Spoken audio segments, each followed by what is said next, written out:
Vous êtes l'organisateur de ce festival, c'est même vous qui l'avez créé, je crois. Pourquoi? C'est quoi l'idée?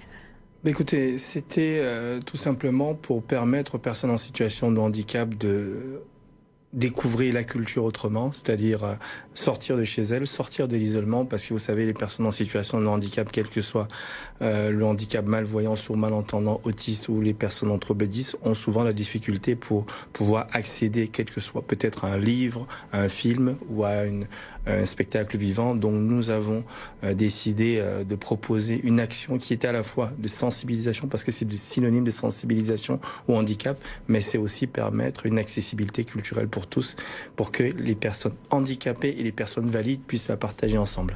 Ça veut dire que aujourd'hui, en 2024, l'offre culturelle, vous parliez de la culture, elle est pas suffisante, adaptée aux personnes qui sont porteuses de handicap en Alsace? Oui, écoutez, c'est pas qu'elle n'est pas suffisante, c'est que, vous savez, on va dire que je dis souvent que le monde a été créé pour les valides. Le monde a été créé, le monde culturellement a été créé pour les valides.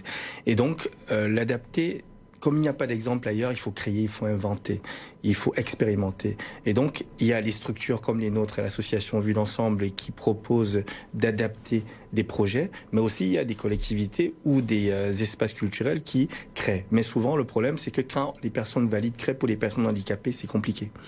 Elles ne connaissent pas l'écosystème des personnes handicapées. Donc, il faut accompagner les espaces culturels à créer des choses accessibles à tous, pardon. Et justement, ça veut dire quoi des choses accessibles? Qu'est-ce que vous mettez en place dans ces spectacles, dans ces événements-là? Qu'est-ce qu'il faut pour rendre la culture accessible aux personnes porteuses d'un handicap? Je vous prends deux exemples. Par exemple, un film, tout simplement, au cinéma, il peut être en image pour le valide, en audio-description pour le malvoyant, donc en casque, et sous-titré pour le sourd. Ça, c'est la partie cinématographique. Au théâtre, le théâtre peut être signé pour un sourd et peut être en audio description pour une personne aveugle. Si je prends les concerts, les voyants peuvent le voir, les sourds ne peuvent pas entendre, mais les non-voyants peuvent entendre. Alors, qu'est-ce qui se passe qu'on met? On peut adapter avec ce qu'on appelle les vestes haptiques, donc qui permettent d'avoir des vibrations, donc haute fréquence, basse fréquence, pour que les sourds puissent ressentir la vibration. C'est ça qu'on appelle l'accessibilité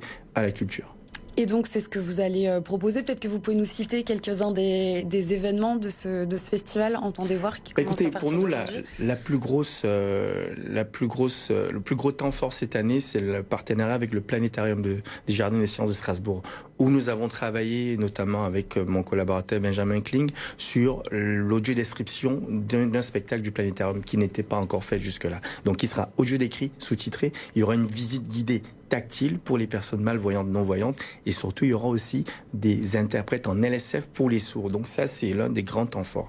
Après, nous avons des films, notamment un petit truc en plus qui sera projeté samedi, qui est un événement temps fort, et aussi le film Les Pirates de l'Estrada d'un groupe de personnes handicapées qui ont traversé, qui sont partis de Saint-Malo à Glasgow en bateau, en naviguant, tout simplement pour montrer que on peut avoir un handicap mais réaliser ses rêves. Et sans oublier les concours de chant, les 3 jours sur la place Kléber, avec des animations, avec des jeux et aussi avec des expositions. Et pour tous aussi, c'est ça qui est important, je trouve, dans ce que vous nous avez dit. L'idée, voilà, c'est pas de dire c'est un festival pour les personnes porteuses de handicap. L'idée, c'est qu'on puisse tous ensemble partager ces temps forts culturels et sportifs aussi, parce qu'il y a du sport, on va y revenir après. Bien sûr, parce que cette année, nous sommes partis sur la culture et le sport, vecteur de la cohésion sociale. Pourquoi? Parce que la culture aujourd'hui, cette année, Strasbourg a le label Capitale mondiale du livre. Donc, on a proposé des lectures en braille, des lectures en grand caractère et aussi des lectures pour les 10. Et de l'autre côté aussi, on a le sport paralympique qui n'est pas très connu, le handisport.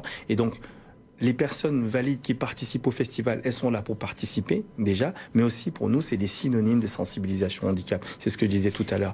Et en fait, ce qui est intéressant de savoir, c'est que tout ce qu'on propose, c'est l'actualité culturelle à la fois cinématographique, sportif et aussi littéraire.